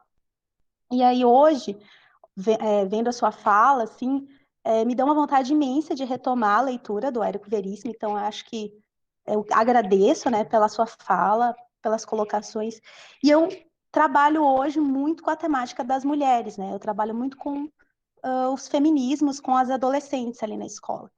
E eu fiquei muito curiosa em saber, né, por que o Érico Veríssimo, se era uma provocação, ou se era busca essa ideia matriarcal da história do Rio Grande do Sul, né? Porque a gente sabe, assim, como o senhor colocou, né, o que é sempre colocado nessa história do Rio Grande do Sul? É o homem, é a guerra, é a violência, né? E o Érico faz uma inversão disso na sua obra, né? E eu achei muito bonito quando o senhor colocou, porque sempre eu estava muito acostumada com Teresa Batista, Cansada de Guerra, com Dora Doralina, né? Que são mulheres que têm um perfil completamente diferente da Bibiana, por exemplo, né? E hoje eu entendi como essas mulheres estavam participando desse processo, né? E para mim foi muito, vamos dizer assim, inovador e interessante, assim, sabe? Do ponto de vista para eu retomar essa leitura e me encontrar com o Érico Veríssimo. Muito obrigada. Então, a minha pergunta faz nessa lógica. Olha, é interessante. Eu penso até em motivações assim que podem ir mesmo da concepção, uma coisa consciente do planejamento de literatura mesmo, não é? Porque aí entra naquela coisa assim, como é que ele ia desviar um curso de literatura estabelecida que de algum modo ele precisava contornar para não cair naquele lugar comum, e por onde que ele entrava. Eu penso que isso deve ter tido algum peso. Mas a gente também tem que lembrar que o Érico já vinha de compor personagens femininas desde logo, desde sempre. Não é? O primeiro livro dele chama Clarissa, uma moça, jovenzinha e tal, e ele retoma muito a Clarissa depois da sequência. Depois ele cria um casal, que é a Fernanda e o Noel, lá naqueles primeiros livros, e a Fernanda é a forte. O Noel é o cara que está sempre em dúvida, ele quer ser escritor, mas acha que não pode, acha que não dá, acha que isso, que aquilo, mas sempre a Fernanda é a que segura a barra. Então, assim, ele vinha um pouco disso. Eu acho que aqui junta um pouco as duas coisas. Se a gente pensar um pouco nas motivações, eu diria, sei lá, pessoais ou biográficas, a gente também precisa pensar, não é, que o Érico teve uma mãe muito forte, muito forte. Ela marcou muito a vida dele, a dona Bega, a Begail, né? É uma mulher que fica, ela imagina, foi abandonada, eles tinham posses e tal, e aí esse marido tinha amantes e jogava muito e fez maus negócios. Eles quebram financeiramente, eles se arruinam financeiramente. E essa mãe assume a casa, assim, ela assume com eles, com os filhos, com o Érico e o irmão do lado. E eu acho que essa figura da mãe é uma figura muito forte para ele. Ele tinha essa figura muito como referência. Eu imagino que isso, de algum modo, também na sua composição, digamos assim, como vivência, não é? Claro que ele tinha essa medida, né? Ele tinha essa medida familiar, por assim dizer. Então, acho que vai juntando um pouco essas coisas, assim, não é? Mas é uma sacada dele, não tem a menor dúvida. Eu concordo plenamente. É curioso, assim, também, porque você olha hoje, parece quase uma pauta feminista, não é? Olhada do ponto de vista de hoje, mas você está em 30, quer dizer, isso não existe, está fora de cogitação, né? É um troço maluco, assim, o cara ele vai tendo essa percepção e tal, e não sei, está observando as mudanças da sociedade um pouco. É interessante, você sabe que ele no Caminhos Cruzados, ele tinha criado também umas personagens assim, bem urbanas, e que causou muito problema para ele, inclusive, que eram umas moças muito descoladas. Não é? Uma delas lá tem um certo homossexualismo e tal, um certo lesbianismo, uma personagem do Caminhos Cruzados. Então, me parece assim que ele tem isso, assim, sabe? Ele é curioso com essa coisa da mulher despontando aqui e ali na sociedade e tal, e me parece um pouco solidário com esse destino das mulheres, sobretudo das mulheres rio-grandenses, né? Parece que isso comove ele, assim, né? Que tem maridos machistas, que tem maridos cheios de amantes, que tem maridos, sabe, realmente ocupados com essa vida, sobretudo nas pequenas cidades, na área rural, com essa vida de campo e tudo mais. E assim, que tem um trato muito bruto em casa, realmente, sabe? Muito machista mesmo, a posição até de violência em relação à mulher. E parece que ele tem uma solidariedade para com as mulheres nesse sentido. Assim, quando a gente lê as falas que ele coloca nas mulheres, a gente percebe elas assim muito posicionadas nesse sentido, né? Defendendo posições muito fortes. E mulheres muito fortes, mesmo lá depois em Incidente Antares, não é? Tem lá os vacarianos de Campo Largos, mas as mulheres ali têm papel, sabe? Elas são faca na bota, assim, porque lá tem os coronéis e tal, mas elas estão ali, não é? Olho por olho, a discussão o tempo inteiro. Então, eu acho que tem isso, não é? Eu acho que é projeto literário, eu acho que tem a ver com a sensibilidade muito dele, assim, muito particular dele, e com uma história familiar. Eu juntaria um pouco essas coisas todas aí. Tudo bem. Tá bom, Cláudia. Obrigada, professora, adorei. E obrigada, Ana, pelo convite, tá? Deixa aberto espaço para mais alguém queira comentar alguma coisa, senão vou fazer uma pergunta também.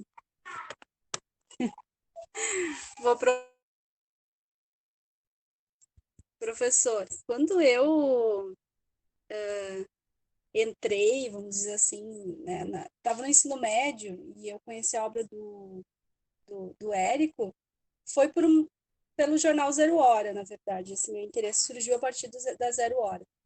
Eu não sei por quê, folhei o jornal um dia, estava no ensino médio, e encontrei uns mapas do Érico Veríssimo, que eram da cidade de Santa Fé, com as ruas. Eu acho que fizeram uma reportagem especial na Zero Hora, naquele caderno de cultura que eles tinham, né? E nesse dia que eu vi isso, eu pensei, mas isso deve ser muito interessante, eu vou ler. Eu não comecei pelos outros livros do Érico, eu já comecei pelo Tempo e o Vento. Para mim foi uma leitura assim bem surpreendente, assim, e eu acho que desde essa época acho que eu comecei a gostar de livro grande. Li O Tempo e o Vento, depois li Incidente em Antares, assim, que são os livros que eu gosto muito do Érico, né? Que são 2 livros grandes. Eu queria que você comentasse um pouco com os alunos essa como é que a gente pode dizer isso? Na verdade, é quase como um processo compositivo do autor, né? Como é que ele faz esses mapas? Eu vi também agora num vídeo que ele fazia desenhos, né? Aquele livro dele, Fantoches, tinha muitos desenhos, ilustrações dele. Esse processo compositivo dele antes de escrever o texto, né? Antes de publicar o romance. Muito interessante. Ele é um dos autores muito, assim, dedicados nessa preparação do texto, pelo que a gente sabe, e deixou farta a documentação sobre isso, né? O Érico tem uma acervo, chamado acervo, né? Os primeiros acervos que a PUC de Porto Alegre organizou, quando começou a trabalhar com isso aí nos anos 80, foi o do Érico, que funcionava na época na casa do Luiz Fernando, que é a antiga casa do Érico, ali no bairro Petrópolis, em Porto Alegre, na rua Felipe de Oliveira, onde o Luiz Fernando mora até hoje. E então, assim, eu me lembro de várias colegas. Eu não trabalhei no acervo do Érico, mas o pessoal meu contemporâneo de mestrado e doutorado na PUC, eu tive, assim, alguns colegas que trabalhavam lá. O que era trabalhar no Érico? Era ir um turno, umas 3 vezes por semana, e ficar lá. Ficava lá para organizar aquele material, era muito material, assim, que ia de revistas, de biblioteca, de cartas, de fotografias, de filmes, de discos e tudo mais. E também agendar pesquisas, o pessoal que ia lá fazer pesquisa, ali o pessoal do acervo atendia. Ele era coordenado pela Maria da Glória Bordini, e atendia assim todos os dias. Eu acho que parece que é uma peça embaixo, assim. E era muito curioso, porque aí os colegas mais próximos a gente ficava perguntando como é que era a rotina dos Veríssimo, o que a dona Mafalda, que era viva ainda na época, fazia, a viva do Érico, né? Fazia, como é que era o Luiz Fernando, se ele conversava, como é que ele ficava escrevendo aquelas colunas dele. Então tinha toda uma rotina dos Veríssimo ali que a gente sabia, e o pessoal ia contando lá como é que era a situação e tudo. É muito, muito interessante. Esse acervo, ele teve em Porto Alegre até o governo Rigoto. Eu sei disso porque ali que foi o problema todo, não é? Quando o Rigoto assumiu o governo do Estado, o Luiz Fernando quis doar o acervo para aquele prédio que o Estado assumiu ali, que inclusive se chama Centro Cultural Érico Veríssimo, que fica bem na Rua da Praia, que é um antigo prédio da Força e Luz, depois da CE, em Porto Alegre. É um prédio, assim, uns quantos andares. E o acervo estava indo para ali. Só que o Luiz Fernando colocou uma condição. A Maria da Glória Bordini tinha que ser a diretora. E o Rigoto não aceitou. A única condição que o cara colocou, ele não aceitou. Aí eles brigaram, o Veríssimo ficou bravo com isso, e infelizmente levou esse acervo para o Rio de Janeiro. O acervo está na Fundação Moreira Salles, do Rio de Janeiro, desde aquela época. É lamentável, assim, porque é uma fonte de pesquisa monumental. O cara fez toda a história aqui do Rio Grande do Sul. Não é? Claro que na casa não poderia continuar mais, porque foi ficando difícil assim para manter tudo aquilo em casa. A própria PUC depois foi tendo dificuldade de manter aquela estrutura ali direto. Então se decidiu que o Estado teria condição melhor, junto à Secretaria de Cultura do Estado, o Érico Veríssimo, um escritor estadual e tal, enfim, ícone do Estado, essa coisa toda, né? Então, infelizmente, hoje esse material está no Rio de Janeiro. Para a gente saber dessas coisas hoje, está um pouquinho mais longe, tem que ir até o Rio. Funciona bem lá, porque a Fundação Moreira Salles é uma fundação assim, idônea e tem uma belíssima de uma infraestrutura. Hoje em dia, ela também está ali na Paulista, em São Paulo, tem uma parte da fundação, a Moreira Salles, que está funcionando na Paulista.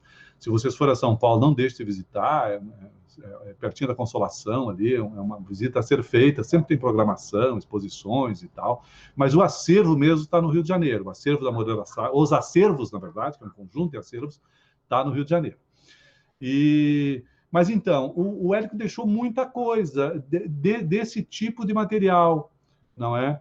Porque ele conferia muito, assim, fotografias para produzir. Ele conferia muitas revistas, eu sei que material de revista, assim, inclusive para ver coisa de moda, coisa de época e tal. Ele fazia muito essa consulta, quase como um roteirista de cinema. Ele tinha uma cabeça acho que meio cinematográfica, assim, muito visual, digamos. E claro, livro, naturalmente, né? Tem toda uma recomposição histórica, tem que ficar sabendo ali as diferentes versões. E depois ele partia para desenhar. Aí ele tinha esse processo de desenhar as personagens e fazer mapas. Por exemplo, tem o mapa de Santa Fé, tem o mapa de Antares, tem o mapa, sabe? E aí ele fazia ali, aí desenha a praça, tem lá a igreja do lado da praça, o casarão do outro lado, aqui a casa do fulano, ali a casa do... É uma coisa, Cláudia, geográfica, sabe? Tem uma geografia, assim, coisa espacial mesmo, né? Ele vai, e aí faz a localização, quer dizer, um estudo de mapas, onde que ele vai localizar, aí tem todo um estudo de história, porque é um romance realista, ele tem essa relação, né, com datas, com os fatos históricos e tudo mais. Isso é muito interessante, de fato é muito interessante.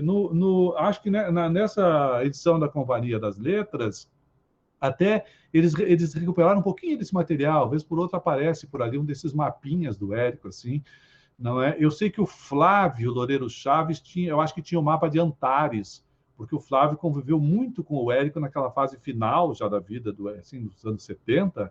O Flávio era professor da URGS desde a metade dos anos 60. A URGS estava bombando ali com o Guilhermino César, literatura do Rio Grande do Sul, essa coisa toda. E o Flávio acompanhava muito essa coisa do Érico. Tanto que, quando o Érico morreu, o Érico tinha publicado o primeiro tomo do Solo de Clarineta, o livro de memórias, e deixou só as anotações do segundo volume. E foi o Flávio que terminou o segundo volume. O Flávio, com base nas anotações, ele deu um organizado final ali e acabou saindo o segundo volume já póstumo, né? Já depois do Érico ter morrido. Então, assim, eu sei que o Flávio tem um pouco desse material. Não sei se ainda está com ele, ou se ele também já doou e tal, mas é um material muito importante de pesquisa, não é? E tem a ver justamente com essa coisa assim que é crítica genética, né? Que é essa a gente tentar ver como é que é o processo criativo. Eu sei que o Érico, como ele sabia muito bem inglês, ele também usava assim às vezes, as testagens, fazer alguma versão em inglês e tal, que é mais enxuto, não é, do que o português, para ver como é que a coisa andava e tal. O processo de elaboração do Érico não era simples, não era simples. Eu sei que é uma coisa assim, tecnicamente muito elaborada, muito pensado, muito planejado realmente. Esses livros dele foram muito trabalhados. E a gente percebe, quando a gente lê o Érico, passa isso no texto dele. Ele é um texto bem amarrado, podem ver, está tudo fechadinho, as coisas combinam e tal. Não é um escritor que quase que não escapa nada, assim, nesse sentido. Assim, tem muito cuidado, tem um trabalho artesanal ali, de muito afinco, muito afinco. E isso não é com todo mundo. Vocês sabem que eu peguei uns anos atrás, até nem sei agora, tinha uma edição do José Guimarães, meu Deus, aquele livro lá que é do Lagoa Branca, como é que é o nome do livro? Os Tambores Silenciosos? Os Tambores Silenciosos? Não é que é são as irmãs, né? São as 7 irmãs, né? Tem uma delas que está errada ali, ela tem um nome e depois ela aparece a mesma personagem com o nome da outra, numa cena.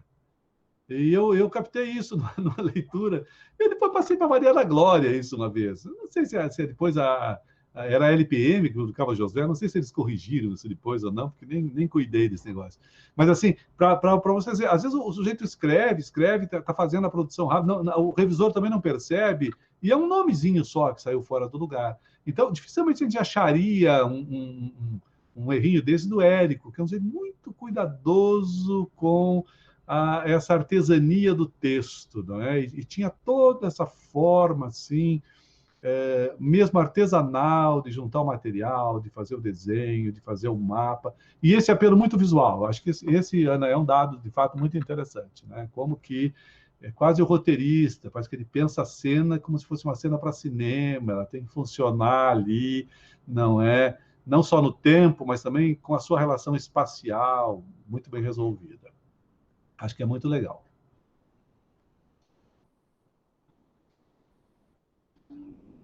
Mas tá bom, gente. Eu, assim, olha, minha parte, não, se vocês fiquem à vontade aí, mas acho que a gente já está 1h30 conversando aqui. Os nossos encontros, geralmente, eles 1h30, às vezes passa um pouquinho disso, 15 minutos, 20 minutos, mas é isso mesmo, professor. Eu não sei se mais alguém gostaria de fazer uma pergunta sobre a obra do Érico, sobre o continente. Algum aluno? Eu acredito que o filme esteja mais na memória até dos alunos, porque é mais recente, né, também. Sim.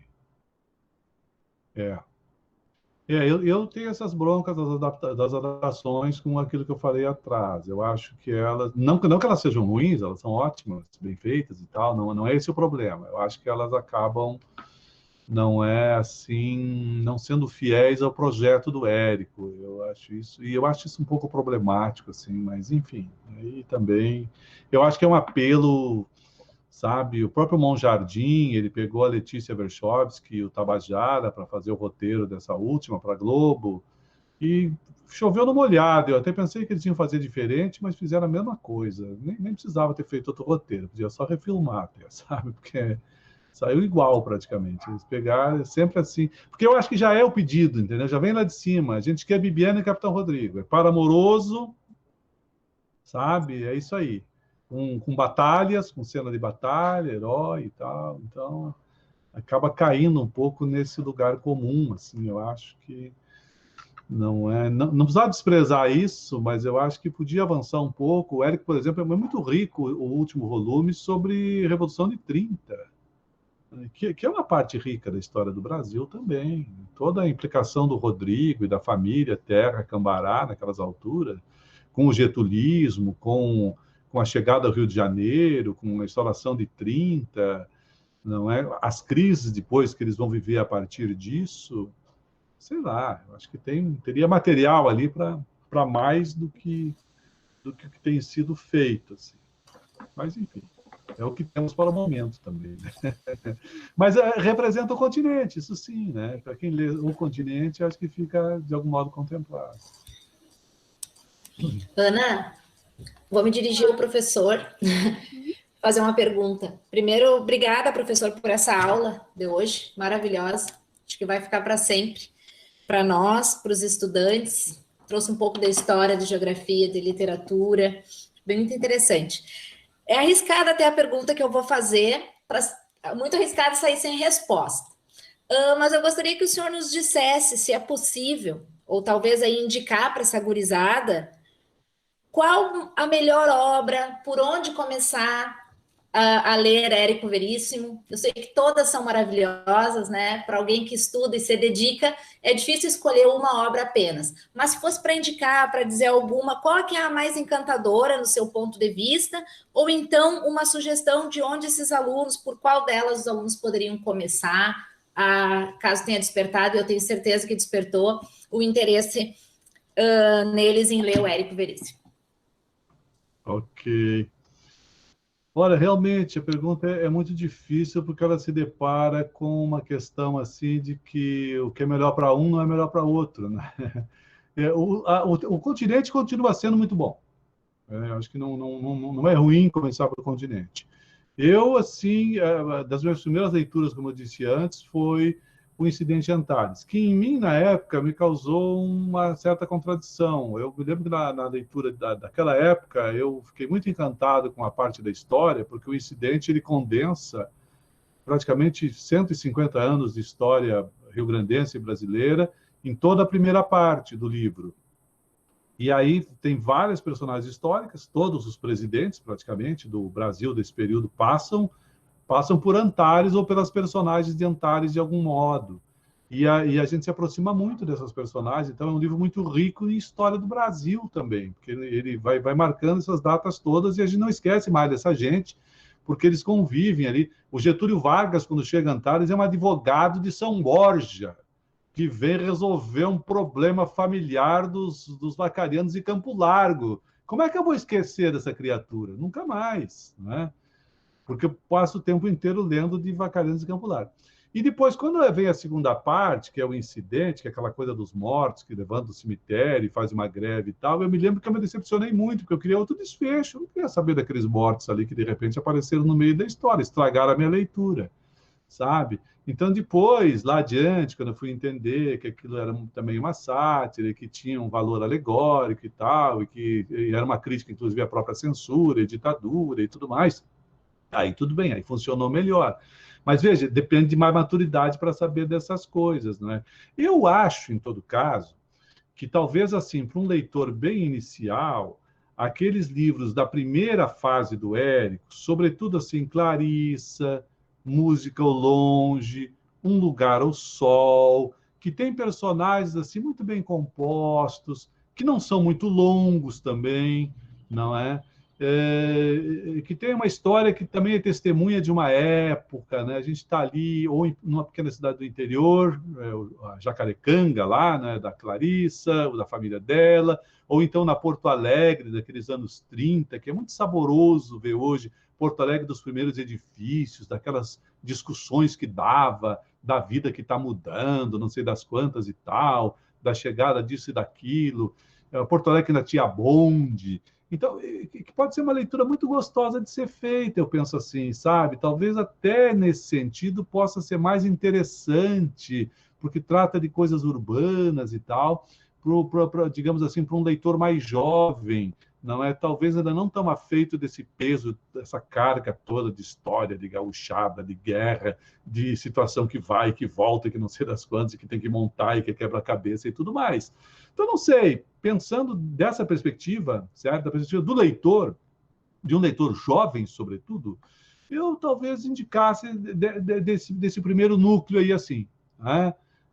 Não tanto Caminhos Cruzados, talvez, mas Clarissa, Música ao Longe, O Lugar ao Sol, elas envolvem, são envolventes, tem um grupo de personagens, e essa coisa, está descobrindo o mundo, está descobrindo a vida, está começando a namorar, está descobrindo o amor, está começando a trabalhar. Então, tem vários apelos também assim, que eu acho que pode ser bem interessante para um leitor jovem, não é? E iniciante. Eu acho que eu começaria por aí.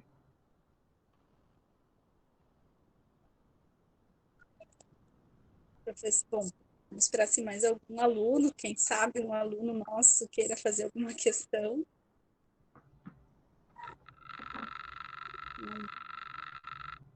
Ou a Rose quer fazer algum comentário, Rose?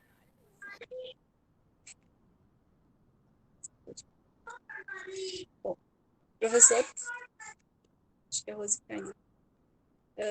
Agradeço muito, eu estou aqui encantada, né? Porque, como eu lhe disse, foi a primeira vez que eu lhe encontrei, que eu lhe conheci, foi realmente num encontro desses, né? E a gente se encanta realmente quando tem alguém assim que fala com tanta paixão sobre algo que conhece, né? Tanto sobre a obra do Érico, né?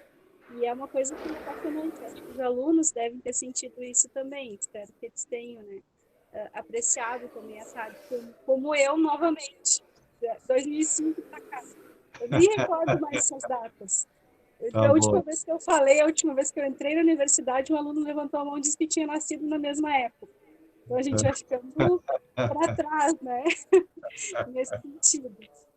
Mas Tá bom. Ana, eu nem vou falar quando eu fui aluna do professor Pedro na Unifra, professor Pedro, nem vou comentar, porque foi há muito mais tempo atrás. São coisas Foi do século excelente a sua passado. fala, professor, que saudade. Tá bom, Carla. São coisas do século passado, né, Carla? Tá bom. Mas prazer em te ver, cara. Que bom. Ótimo. Mas, de qualquer maneira, foram tempos muito bons, sabe? Esses tempos aí que vocês registram, o NIFRA, o FSM, foi muito legal. Acho que isso tudo é uma construção, né? A gente vai também aprendendo essas coisas todas e dividindo, e é muito legal. São experiências sempre importantes. Gente, muito obrigado, então. Obrigado pelo convite, obrigado a Ana aí. Prazer em rever vocês todos aqui, quem eu conheci, quem eu revi, enfim. E olha, continuo com o projeto, acho que é muito legal aí, e é isso aí, como eu falei no início, acho que trabalhar literatura é também uma busca, tentativa e erro, e é mexer um pouco com a moçada, né? Se a gente consegue fazer isso, acho que nós estamos indo aí, estamos no caminho. Tá bom? Então tá. Ótimo, professor. Nós te agradecemos imensamente pela participação, acho que estamos fechando com chave de ouro, assim, né, as nossas leituras deste ano. E para o ano que vem a gente daí vai conversar agora até com os alunos, né, para a gente ver quais são as obras do ano que vem. Quem sabe me chamamos de novo. Tá bom, tá bem. Conversa. Tá bom, então. Valeu, estou à disposição. Tá bom, gente? Vou sair aqui, então. Tá? Valeu, um abraço. Tchau, tchau. Tchau. Mas, gente, eu queria agradecer muito, né? Eu acho que a gente se encaminha também, a Andrisa, a Carla, a Rose me ajudam também a encaminhar agora para nossa próxima encontro, assim, tipo, de encerramento, no sentido de conversar com vocês, não vai ter nenhum livro, assim, que a gente vai fazer alguma discussão, mas assim, como, vamos dizer, talvez vocês não queiram vir na próxima quarta, ou tem algum problema, então eu já gostaria de encaminhar, assim, umas palavras, e também vou deixar aberto para as gurias também, nesse sentido, né? Então, foi um trabalho bem legal, eu gostei muito, né, dessas tardes. Eu vou sentir saudade, que nem disse a Viviane ali no chat, eu vou sentir saudade das nossas tardes de conversas aqui.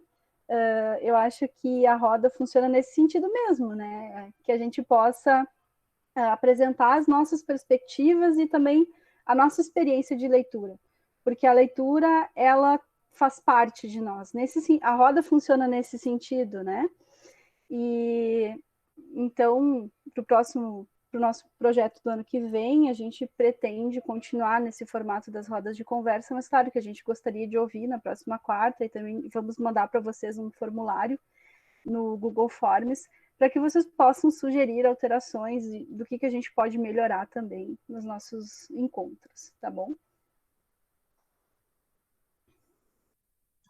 Olha, foram tardes maravilhosas, né? Maravilhosas. A gente discutiu tantos livros, refletiu sobre os livros, trouxe as nossas histórias de vidas, nossas narrativas, né? Atravessadas pelas histórias dos livros que lemos, as poesias também, as escolhas das poesias, todas explicadas por alguma afinidade, né? De vida pessoal, né? Dos leitores. A nossa contadora de histórias oficial, que é a Rose.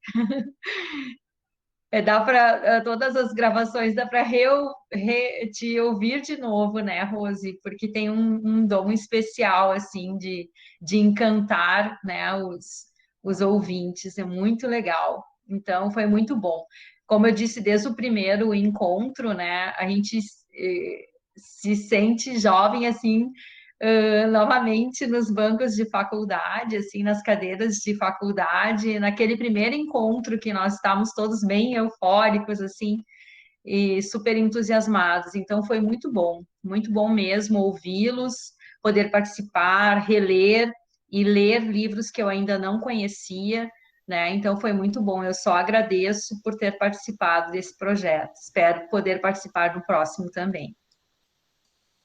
Gente, eu achei que alguém de vocês ia fazer para provocar no bom sentido, né? O professor Pedro perguntar alguma coisa sobre essa questão da cultura no atual momento. Eu cheguei a pegar o telefone para mandar no grupo, gente, perguntem sobre isso. Aí depois eu pensei, não, deixa, vamos ver. Mas eu imagino que vários tenham pensado, né? E talvez, às vezes, até a gente se posicionar, será que pergunto, será que não pergunto, né?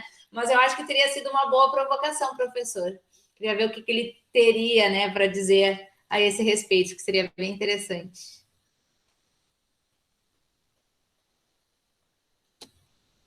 Pessoal, eu tenho uma dificuldade, né? Eu não gosto de despedida, sabe? Já me dá uma coisa ruim, não sei o que é. Deve ser alguma coisa ancestral. Então, já comecei muito mal lá na pronunciar. Mexeu muito comigo aquele livro. E quer dizer, agradeço, Carla. Não mereço, mas agradeço as suas palavras. Eu tenho que melhorar muito ainda como gente, como contadora de história. E agradeço. Todas as tardes nós passamos juntos aqui. Eu odeio despedida, gente. Me desculpa. Eu não sei o que é isso. Eu odeio despedida. Imagina despedida do projeto, que vai ter o ano que vem de novo. Mas, assim, fechou um ciclo. E eu agradeço a presença de todos os estudantes maravilhosos.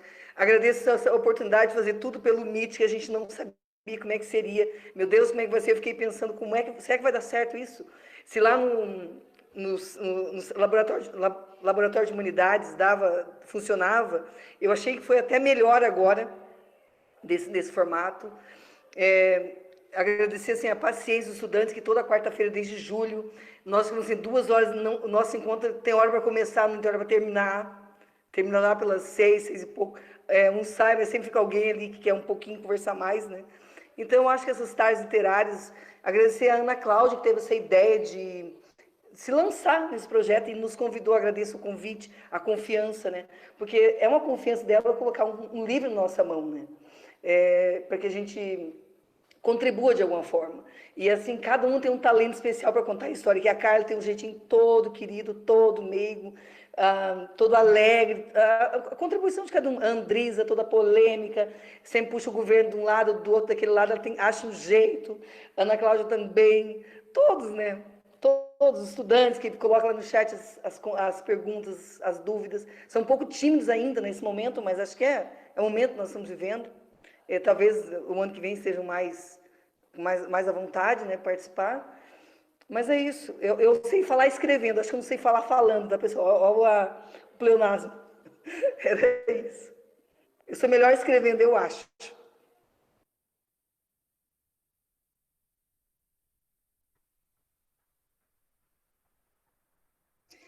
Bom, gente, então, reiterando para vocês, então a gente vai lançar lá um Google Forms para vocês comentarem, né, como é que foi o projeto, qual a experiência de vocês esse ano, sugestões para o ano que vem também. E a gente vai abrir também o Meet na próxima quarta para ouvir diretamente quem quiser entrar, conversar com a gente de forma mais aberta, né, sem muito...